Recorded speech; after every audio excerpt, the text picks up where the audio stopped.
I love exponential functions because they're so easy to take the derivative of. The derivative of an exponential function is just itself.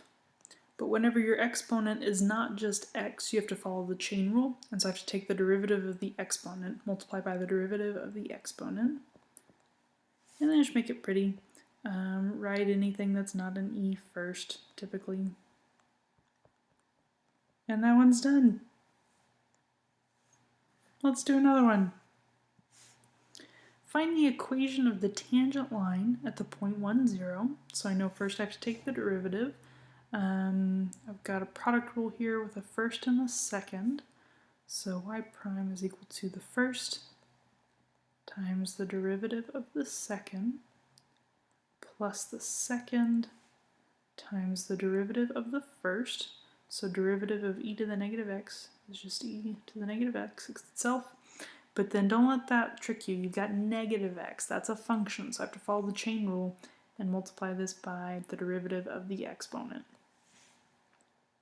And I'm not even going to bother simplifying this because I just need to plug in my x value to get my slope.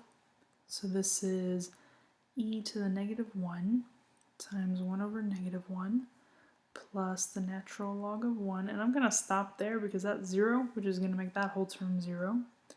And so my slope is just negative.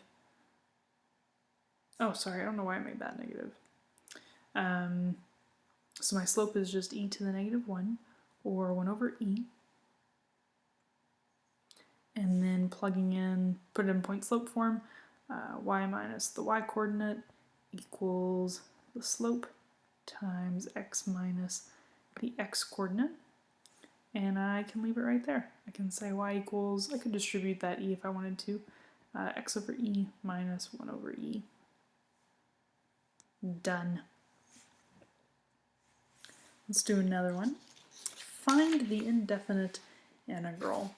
Now, whenever we did natural logs, whenever we were integrating things involving natural logs, it always worked to set the denominator equal to u.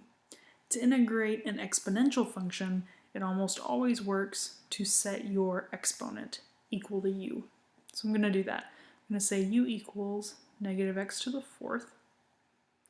Du then is negative 4x cubed dx. And it's not a coincidence that this is right here. I can replace that with du. So I can rewrite my integral now as the integral of e to the u, and then everything in that green box was du. And integrating exponentials is as easy as taking the derivative. The integral of e to the u is e to the u. Just make sure you go back and plug in what u was.